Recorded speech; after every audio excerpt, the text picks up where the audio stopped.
XM study में आप लोग का फिर से स्वागत है। बिहार एलआरसी डॉक्यूमेंट वेरिफिकेशन में कौन कौन सा डॉक्यूमेंट लेके जाना है जिससे डीबी में आप लोग को कोई भी प्रॉब्लम ना हो। तो आज के वीडियो में मैं आप लोग को बताने जा रहा हूं कि जो 3 तारीख से आप लोग का डीबी होने वाला था, जो कल आप लोग का कल डीबी हो भी गया है और आज भी डीबी होगा, और 7 तारीख का जो डीबी है ना वो पोस्टपोन करके 22 तारीख को कर दिया गया है। तो जो भी डीबी डॉक्यूमेंट अभी चल रहा है, डॉक्यूमेंट वेरिफिकेशन आप लोग को रेगुलर चल रहा है, उसमें कौन कौन सा डॉक्यूमेंट लेके जाना है, क्योंकि कल यानी 3 जनवरी को जो डीवी हुआ था उसके अनुसार आप लोगों को डीवी के बारे में पूरा जानकारी दिया जाएगा कि वहाँ पे जो जो स्टूडेंट डीवी कराने गए तो उन लोगों के लिए क्या क्या डीवी मांगा गया था डॉक्यूमेंट, और डॉक्यूमेंट में क्या क्या प्रॉब्लम हुआ था, टोटल जानकारी आप लोग को दिया जाएगा। उसके साथ साथ जो है ना एएसओ को जो पेंडिंग करा गया था उसमें जो पेंडिंग स्टूडेंट उन लोग को क्या किया गया वो भी आप लोग को पूरा जानकारी दिया जाएगा। कुछ स्टूडेंट के द्वारा मुझे बताया गया कि सर ऐसा ऐसा प्रॉब्लम हुआ था कल डीवी के दौरान। चलिए आज इस वीडियो में आप लोग को यही बताऊंगा कि डीवी में जो जो भी प्रॉब्लम हुआ है वो प्रॉब्लम नहीं हुआ आपके साथ, इसलिए मैं आप लोग को डॉक्यूमेंट्स रिलेटेड टोटल जानकारी इस वीडियो में आप लोगों को दूंगा। तो इसलिए इस वीडियो को लास्ट तक देखिए, क्योंकि हो सकता है यह वीडियो थोड़ा सा लंबा चले जाए, फिर भी आप लोग इस वीडियो को अगर देख लीजिएगा ना तो डॉक्यूमेंट्स रिलेटेड एक भी प्रॉब्लम आप लोग को नहीं होने वाला है, जितना भी बिहार एलआरसी के स्टूडेंट हैं। तो देखिए इसमें क्या है कि सबसे पहले मैं आप लोगों को बता देता हूं कि 3 को जो डीवी हुआ था उसमें कितना स्टूडेंट एब्सेंट था और पेंडिंग किया जा रहा था, और कौन कौन से स्टूडेंट को याद रखिए या तो एब्सेंट भी था और पेंडिंग में, क्योंकि बहुत से स्टूडेंट बोले हैं सर कि कितना स्टूडेंट इसमें पेंडिंग था और किन किन स्टूडेंट को यहाँ पे पेंडिंग किया जा रहा है, उसके साथ साथ कितना स्टूडेंट यहाँ पे एब्सेंट था। तो मैं आप लोग को बता देता हूँ कि पेंडिंग स्टूडेंट जो है ना ऑन एवरेज आप लोग को 100 के आसपास पेंडिंग स्टूडेंट है। पेंडिंग स्टूडेंट कितना 100 के आसपास आप लोग को पेंडिंग स्टूडेंट है, और पेंडिंग किस कारण किया जा रहा है तो एआईसीटी के कारण, क्या एआईसीटीई के कारण या तो एसबीईटी के कारण। कल के वीडियो में आप लोग को बता दिया था कि जो किन किन स्टूडेंट को एसबीईटी और एआईसीटी का ज़रूरत है। याद रखिएगा आप लोग जो भी प्राइवेट कॉलेज के स्टूडेंट हैं उन लोगों के लिए एआईसीटी और एसबीईटी बहुत ही नेसेसरी है, और आप लोग क्या कीजिएगा नेट से प्रिंट आउट करा लीजिएगा, तो जिसके कारण कोई भी आप लोग को प्रॉब्लम नहीं होगा। और जो भी बच्चे यूजीसी से उन लोगों के लिए थोड़ा सा पेंडिंग कर दिया गया। कल के वीडियो में आप लोग को बता दिया था कि पेंडिंग का एक लिस्ट था कि आप लोग जैसे कोई भी स्टूडेंट ऐसा है जिनका अगर वो यूनिवर्सिटी से है और उसके पास एआईसीटी अप्रूवल है, बट उसका जो कॉलेज जो है ना या यूनिवर्सिटी जो है ना एसबीटी से अप्रूवल नहीं है, फिर भी उनको पेंडिंग किया जा रहा है। तो इसके साथ साथ मैं आप लोगों को बता देता हूं कि इसमें बहुत से ऐसे स्टूडेंट हैं जैसे डीक्यू कोटा में जो आई में है उनको भी अनफिट किया जा रहा है। और आप जो भी डीक्यू कोटा के आई वाले होंगे आप लोग अच्छे से अपना सर्टिफिकेट लेके जाइएगा, जिससे आप लोग को पेंडिंग ना करे, क्योंकि उन लोगों को अनफिट करके पेंडिंग किया जा रहा है। ठीक है, उसके साथ साथ आप लोग को जो है ना जो एएसओ के स्टूडेंट थे, याद रखिए जो भी एएसओ के स्टूडेंट थे, जैसे कल टोटल 20 स्टूडेंट आया हुआ था, उन लोगों को भगा दिया गया, क्योंकि उन लोगों के पास जो मांगा गया था कि आप लोग जो है ना ओरिजिनल लेके आए सीआईएन नंबर के साथ, लेकिन वो भी स्टूडेंट सीआईएन नंबर के साथ नहीं आया था, जिसके कारण उसको भी भगा दिया गया। इसी तरह से कानून वाले स्टूडेंट जो 5 आए थे उनको भी इसी तरह से भगा दिया, क्योंकि उसके पास कोई भी ओरिजिनल डॉक्यूमेंट नहीं था, जो पेंडिंग के दौरान उन लोगों को बताया गया था ये डॉक्यूमेंट लेके आना है। तो जो भी एएसओ स्टूडेंट है, जो जेन्युइन एएसओ स्टूडेंट है, उन लोगों की खुशखबरी की बात है कि आप लोग चिंता मत कीजिए, थोड़ा सा रैंक ज़्यादा भी है फिर भी आप लोग का चांस बनेगा यहाँ पे फाइनल मेरिट लिस्ट में। अब चलते हैं कि आप लोग को डॉक्यूमेंट लिस्ट में क्या क्या लेके जाना। देखिए अब ये फाइनल है कि डॉक्यूमेंट में आप लोग को क्या क्या लेके जाना है। जो आज से 4 जनवरी से लेकर के 22 जनवरी तक जो होने वाला है, सिर्फ 7 को आप लोग को डीवी नहीं होगा।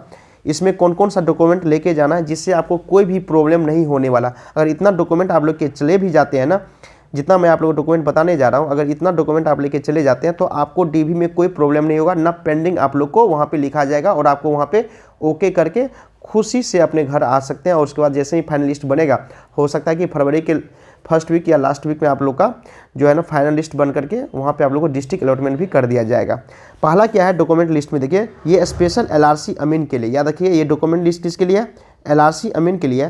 पहला आप लोग जो भी कैंडिडेट होंगे वो पहले अपना एडमिट कार्ड, याद रखिएगा सीबीटी एग्जाम ऑफ एलआरसी अमीन, जो भी एलआरसी अमीन का सीबीटी एग्जाम होता है उसका एडमिट कार्ड लेके जाना है। अब बहुत से ऐसे स्टूडेंट को का क्वेरी है कि सर मेरे पास एडमिट कार्ड खो गया है जो वहाँ पे दिया गया था जो मोहर के साथ। तो आप लोग से एक रिक्वेस्ट है कि आप लोग फोर्जरी कोई काम मत कीजिएगा, क्योंकि कल जो 3 तारीख को डीवी हुआ था उसमें बहुत से ऐसे फोर्जर क्या हुआ था कि उसके पास क्या था प्रिंट आउट कर लिया और कहीं से मोहर मार करके लेके चले गए, जिसके कारण उसको पकड़ा गया है।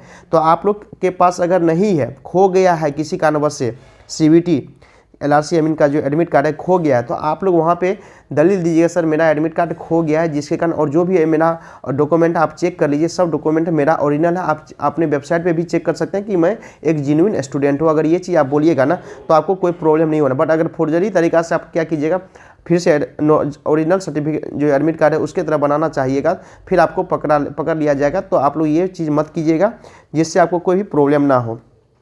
जिस स्टूडेंट के पास एडमिट कार्ड है वो तो लेके ही जाना है, जिसके पास नहीं है वो ये दलील दे सकते हैं कि सर ऐसा ऐसा प्रॉब्लम मेरे साथ हो गया जिसके कारण मेरा एडमिट कार्ड खो गया है। दूसरा क्या है कि आप लोग जो है ना मार्कशीट और सर्टिफिकेट, टेंथ का जो मार्कशीट और सर्टिफिकेट लेके चले जाइएगा। और जिन स्टूडेंट के पास अगर एडमिट कार्ड है टेंथ का तो वो लेके चले जाइएगा। जिन स्टूडेंट के पास एडमिट कार्ड टेंथ का नहीं है, नहीं भी लेके जाइएगा, वहाँ पे कोई भी नहीं मांग रहा है। इस बार जो LRC अमीन का जो अभी हो रहा है DB उसमें कुछ नहीं, ये सब नहीं मांग रहा है। दोनों में से लेकिन मार्कशीट और सर्टिफिकेट दोनों मांग रहा है। टेंथ का मार्कशीट होना चाहिए, उसके साथ साथ सर्टिफिकेट भी होना ज़रूरी है। लेकिन अगर एडमिट कार्ड टेंथ का नहीं भी है तब पर भी कोई प्रॉब्लम नहीं होने वाला है, क्योंकि यह वीडियो थोड़ा सा लंबा हो सकता है, तो इसलिए पूरा वीडियो लास्ट तक देखिए, जिससे डॉक्यूमेंट एक भी डॉक्यूमेंट से रिलेटेड आपको जितना भी क्वेरी होगा सब क्वेरी आप लोग का समाप्त हो जाएगा। चलिए तीसरा पॉइंट क्या है कि जो भी लेटरल एंट्री कैंडिडेट है, मान लीजिए कि जो भी स्टूडेंट 12th के बाद डिप्लोमा किए हैं और वो लेटरल एंट्री है, अगर वो 3 साल का कोर्स नहीं, अगर आप 12th के बाद भी 3 साल का कोर्स किए हैं तो आप 10th और उसके बाद आपका जो भी डिप्लोमा का होंगे वो दिखा दीजिए, तो फिर भी कोई प्रॉब्लम नहीं होगा, जो आप लोग ऑनलाइन एप्लीकेशन फॉर्म में दिए होंगे। बट ऐसा स्टूडेंट है जो क्या किए 12th किए हैं, उसके बाद वो लेटरल एंट्री जो सेकेंड ईयर में जाकर के एडमिशन कराए हैं, उन लोगों के लिए स्पेशल है कि आप लोग को 12th का मार्कशीट और सर्टिफिकेट लेके जाना है। अब ये 12th का मार्कशीट उन स्टूडेंट के लिए जो लेटरल एंट्री डिप्लोमा में आप एडमिशन कराए थे, उन स्टूडेंट के लिए है। जो आप 12th का मार्कशीट ले लीजिए, उसके साथ साथ सर्टिफिकेट लेके चले जाइएगा। नहीं लेके जाइएगा तो फिर आपका DB में पेंडिंग कर दिया जाएगा।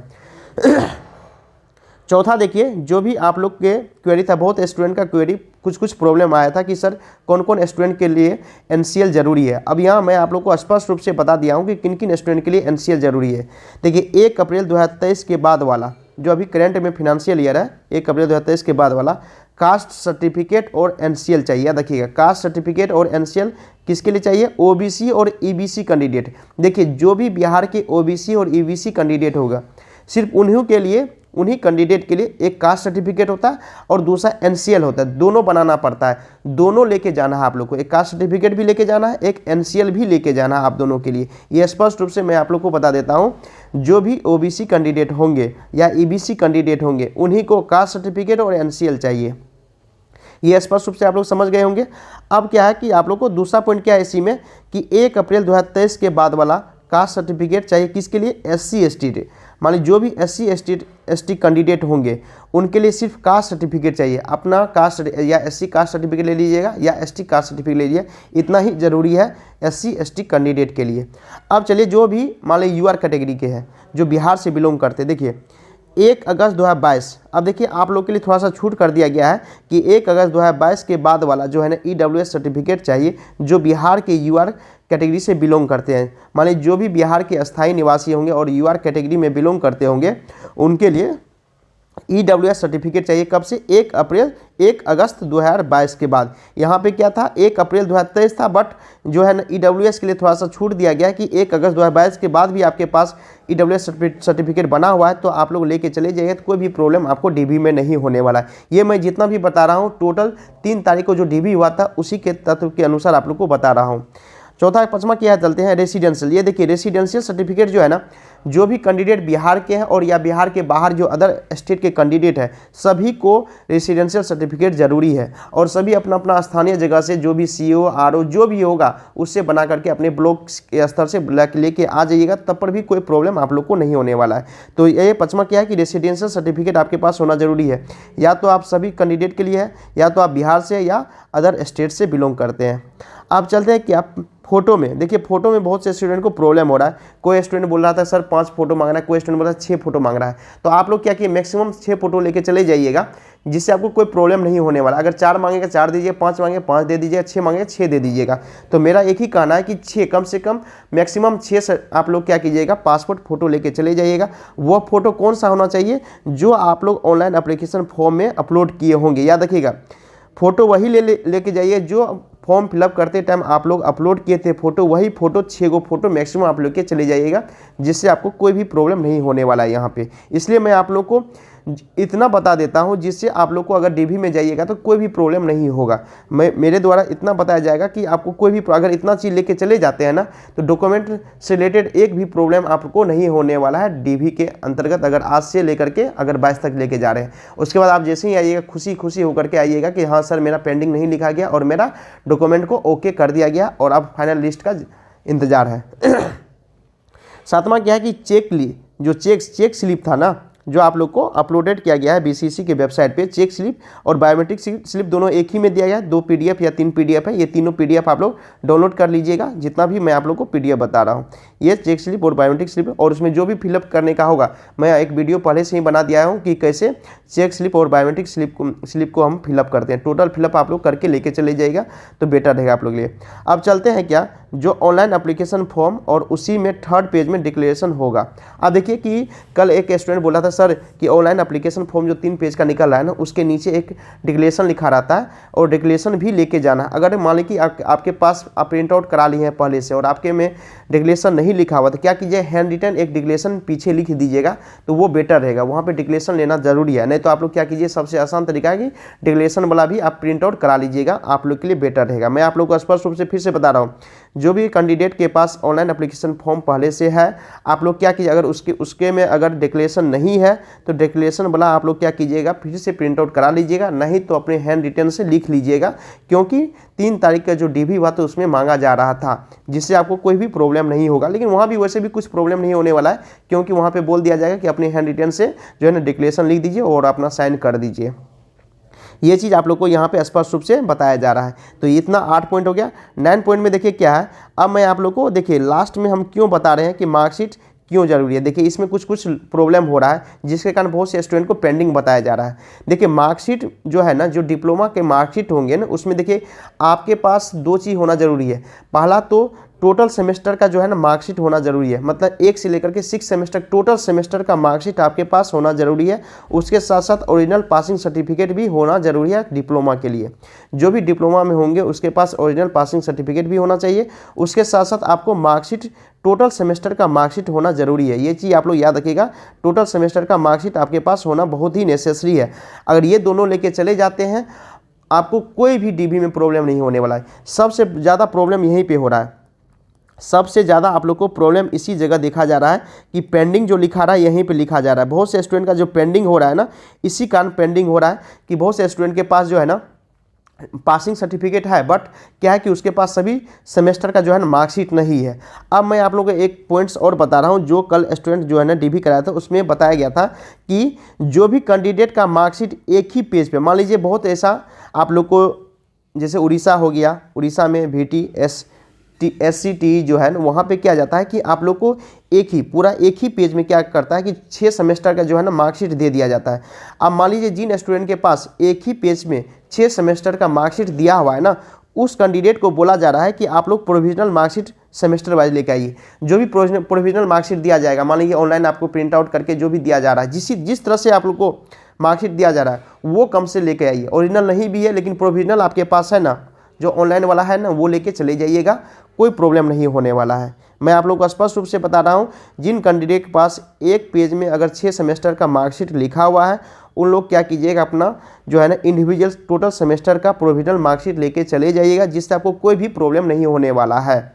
अब चलते हैं कि आप लोग को AICT, यहाँ देखिए जो भी कैंडिडेट, मान लीजिए आप लोग जहाँ से डिप्लोमा किए होंगे, अगर आप लोग बिहार से डिप्लोमा किए हैं और बिहार के गवर्नमेंट से डिप्लोमा किए हुए हैं, गवर्नमेंट पॉलिटेक्निक कॉलेज से, तो आप लोग को कोई भी प्रॉब्लम नहीं होने वाला है। और आप लोग को जो है ना AICT का मांगा जाएगा, उसके साथ साथ ना SBT का मांगा जाएगा। तो बिहार के कैंडिडेट के लिए स्पेशल छूट है कि उसके लिए कुछ भी नहीं मांगा जाएगा। जो बिहार से रिलेटेड, जो बिहार में डिप्लोमा किए हैं, गवर्नमेंट से किए हैं, अगर बाहर स्टेट से गवर्नमेंट से किए हैं, फिर भी आप लोग के लिए AICT और वहाँ के जो रिस्पेक्टिव जो स्टेट बोर्ड होंगे, टेक्निकल स्टेट बोर्ड होंगे, उनका आपको क्या कीजिए प्रिंट आउट निकाल लीजिएगा। बट बिहार के लिए स्पेशल छूट है कि जो भी कैंडिडेट बिहार की है, आप लोग क्या कीजिएगा, आप लोग को कोई ज़रूरी नहीं है कि आप लोग प्रिंट आउट लेके जाइएगा। आपका मान्यता पहले से कर दिया गया है कि जो भी बिहार के कैंडिडेट है, अगर वो बिहार के गवर्नमेंट पॉलिटेक्निक कॉलेज से बिलोंग करते हैं तो आपको जो है ना AICTE के साथ साथ SBT का जो फोटो कॉपी निकाल के लेके जाना है वो ज़रूरत नहीं है। आप लोग क्या कीजिएगा, बिना वैसे भी जाइएगा, फिर भी आपका DV कंप्लीट कर दिया जाएगा। बट ये जो है ना AICTE और SBT अप्रूवल सर्टिफिकेट किसके लिए है, जो भी मान लीजिए प्राइवेट कॉलेज है, या तो बिहार से प्राइवेट कॉलेज है, या बिहार के बाहर प्राइवेट कॉलेज है, या बिहार के अंदर जो यूनिवर्सिटी जो आप लोग को डिप्लोमा जो दे रहे हैं सर्टिफिकेट, उसके साथ साथ बिहार के जो अदर स्टेट के जो भी यूनिवर्सिटी अगर वो आप लोग को डिप्लोमा सर्टिफिकेट प्रोवाइड कर रहे हैं, या आप लोग वहाँ पे क्लास करके सर्टिफिकेट लिए हैं, तो आप लोगों के लिए AICTE और वहाँ के रिस्पेक्टिव बोर्ड से टेक्निकल डिग्री का एक सर्टिफिकेट आता है, वो दोनों आप लोग क्या कीजिएगा, नेट से निकाल करके प्रिंट आउट करके लेके चले जाइएगा। अगर ये करके आप लेके जा रहे हैं तो आपको DV में कोई प्रॉब्लम नहीं होगा। जितना भी, अगर आप प्राइवेट कॉलेज से भी है, उसके साथ प्राइवेट यूनिवर्सिटी से भी है, जो भी कैंडिडेट अगर आप AICTE का और उसके बाद SBT का अप्रूवल सर्टिफिकेट लेके जा रहे हैं तो आपको कोई भी प्रॉब्लम नहीं होने वाला है। ज़्यादा से ज़्यादा पेंडिंग इसी जगह हो रहा है। स्टूडेंट का पेंडिंग जो है ना, सबसे ज़्यादा यहाँ पे पेंडिंग कराया जा रहा है कि बहुत से स्टूडेंट है जो अभी अप्रोक्स कितना हुआ है पता है, अप्रोक्स 100 के आसपास पेंडिंग कर दिया गया है फर्स्ट दिन। तो 100 स्टूडेंट का जो पेंडिंग हुआ है ना, मेनली क्या है पेंडिंग करने का कारण, AICTE, किसी स्टूडेंट का AICTE अप्रूवल है तो उस स्टूडेंट का जो है SBT अप्रूवल नहीं है। बहुत से स्टूडेंट का SBT अप्रूवल है तो उस स्टूडेंट का जो है ना AICTE अप्रूवल नहीं है। बट यहाँ स्पष्ट रूप से आप लोग का जो एडवर्टाइजमेंट निकला था, उस एडवर्टाइजमेंट स्पष्ट रूप से बता दिया गया है कि AICTE अप्रूवल के साथ साथ वहाँ के स्टेट के जो टेक्निकल बोर्ड है वहाँ से भी अप्रूवल होना चाहिए, दोनों से नेसेसरी है। अब देखिए यहाँ पे स्पष्ट रूप से बोल दिया गया। अब अभी तक इस पे कोई डिसीजन नहीं लिया गया है BCC की तरफ से कि अगर किसी एक से मान्यता प्राप्त है तो उसका पेंडिंग हटा रहा है कि नहीं हटा रहा है। बट बहुत से स्टूडेंट के द्वारा यहाँ पे एप्लीकेशन फॉर्म भी दिया है, अब लेटर भी दे दिया गया कि BCC बोर्ड को कि सर ऐसा नहीं, मेरा अगर AICTE से अप्रूवल है, SBT से नहीं है तो मुझे अलाउ कीजिए और मेरा पेंडिंग जो उसको हटाने का कोशिश कीजिए। बट अभी भी ऐसा कोई नोटिस BCC की तरफ से नहीं आया है कि हाँ आपका हटा दिया जाएगा। बट जो भी स्टूडेंट आज से आप DV कराने जा रहे हैं, आप लोग सबसे मस्ट ज़रूरी है कि AICTE और SBT जो भी अदर स्टेट के हैं या बिहार के प्राइवेट या आप लोग यूनिवर्सिटी से है या कॉलेज से है, तो आपके पास ये दोनों प्रिंट आउट करके लेके चले जाइएगा AICTE और SBT का अप्रूवल सर्टिफिकेट। तभी आपका जो है ना जो भी डॉक्यूमेंट है वो पेंडिंग नहीं कराया जाएगा। अगर ये नहीं लेके जा रहे हैं तो आपका डॉक्यूमेंट जो है पेंडिंग कर दिया जाएगा। मेनली यहाँ पे पेंडिंग होने का सबसे बड़ा रीज़न होता है, बहुत से स्टूडेंट का पेंडिंग जो हुआ है इसी AICTE और SBT के कारण पेंडिंग किया जा रहा है। तो आप लोग क्या कीजिएगा, जो भी कैंडिडेट प्राइवेट कॉलेज या प्राइवेट यूनिवर्सिटी से है, बिहार से है, बिहार के अदर स्टेट से भी है, तो आप लोग को ये लेके जाना। अगर मान लीजिए अगर आप अदर स्टेट के हैं और आप गवर्नमेंट कॉलेज से, फिर भी आप लोगों के लिए AICTE और SBT का अप्रूवल सर्टिफिकेट लेके जाना ही है। सिर्फ ये छूट जो है ना बिहार के जो डिप्लोमा, जो गवर्नमेंट डिप्लोमा पॉलिटेक्निक कॉलेज है उन्हीं को छूट दिया गया है कि अगर आप लोग नहीं लेके भी जा रहे हैं तब पर भी आप लोग का जो है डॉक्यूमेंट, उसके अलावा जो भी डॉक्यूमेंट है अगर आपका सही है तो आपका डॉक्यूमेंट जो है ना पेंडिंग नहीं किया जाएगा। अब इसके साथ साथ मैं और कुछ आप लोग को बताने जा रहा हूँ। जैसे बहुत से स्टूडेंट हैं जिनका कैरेक्टर सर्टिफिकेट है और उसके साथ साथ मैं आप लोग रैंक कार्ड, देखिए जो भी कैंडिडेट आप लोग रैंक कार्ड भी ले लीजिएगा। मैं इसलिए बता रहा हूँ जितना भी डॉक्यूमेंट है सब डॉक्यूमेंट ले लीजिए जिससे आपको डॉक्यूमेंट में DV में कोई भी प्रॉब्लम ना हो। तो आप लोग के पास क्या कीजिएगा, रैंक कार्ड भी आप लोग लेके चले जाइएगा। जितना भी स्टूडेंट है सब रैंक कार्ड भी लेके चले जाइएगा। इसके बाद मैं आप लोग को बता रहा हूँ कि कैरेक्टर सर्टिफिकेट। अब मान लीजिए कैरेक्टर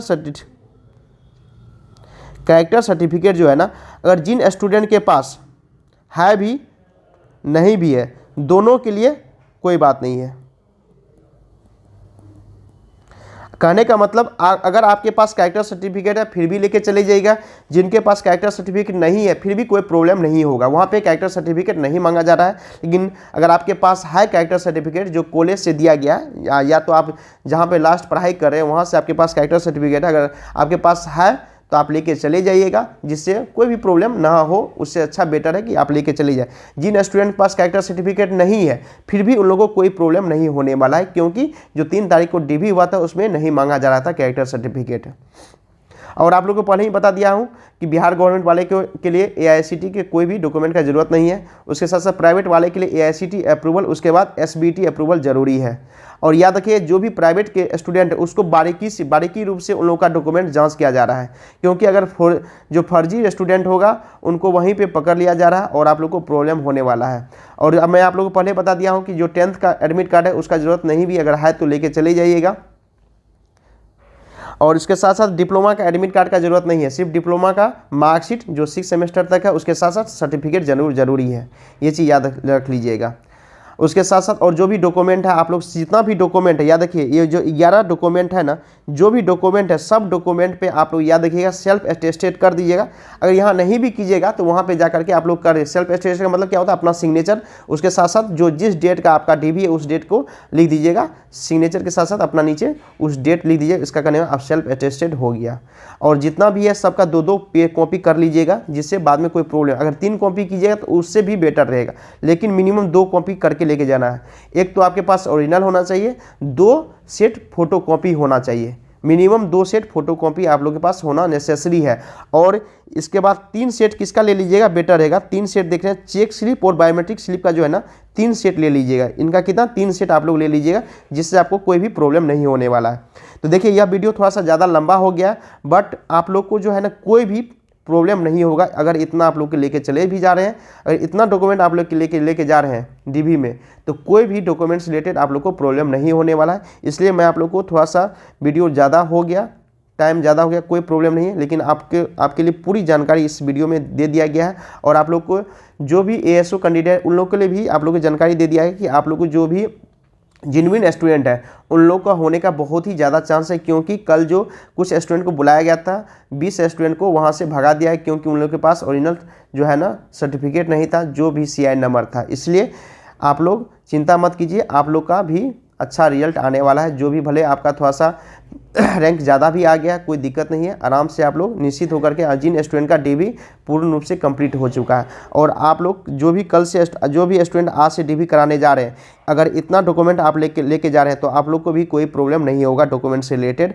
और आप लोग अच्छे से जाइए, आप अच्छे से DV करा के आइए, कोई प्रॉब्लम। और एक बार घर से जाने से पहले पूरा डॉक्यूमेंट आप लोग जांच कर लीजिएगा कि हाँ सही में ये टोटल डॉक्यूमेंट मेरे पास है या नहीं है। जितना भी डॉक्यूमेंट मैं आप लोग को आज बताया हूँ, टोटल डॉक्यूमेंट जांच करके उसके बाद आप लोग क्या कीजिए, घर से निकलिए, जिससे बाद में कोई प्रॉब्लम ना हो, आपका पेंडिंग ना कर दिया जाए। चलिए, thank you guys for watching this video. अगर वीडियो अच्छा लगे तो प्लीज़ लाइक और सब्सक्राइब जरूर कीजिएगा, और अपने दोस्तों को जरूर शेयर कर दीजिएगा, क्योंकि ये जितना भी जानकारी है, बहुत से स्टूडेंट है जिनके पास ये जानकारी नहीं है कि कौन कौन सा डॉक्यूमेंट सही में लेके जाना है या नहीं लेके जाना है। तो इसलिए आप लोग क्या ये इस वीडियो को ज़्यादा से ज़्यादा शेयर कर दीजिएगा, जिससे कोई भी प्रॉब्लम नहीं होने वाला। आप देखिए कि इसमें जो बोल रहे थे कि सर यहाँ पे बहुत से स्टूडेंट जो है ना आप लोग को एब्सेंट होने वाला है, बट यहाँ पे देख रहे हैं कि आप लोग को 10% से ज़्यादा स्टूडेंट जो है ना एब्सेंट नहीं हो रहा है। तो अब देखिए क्या होगा, बाद में आप पता चलेगा कि जो रिजल्ट कितना टाइम्स के लिए बन रहा है। चलिए, thank you for watching this video.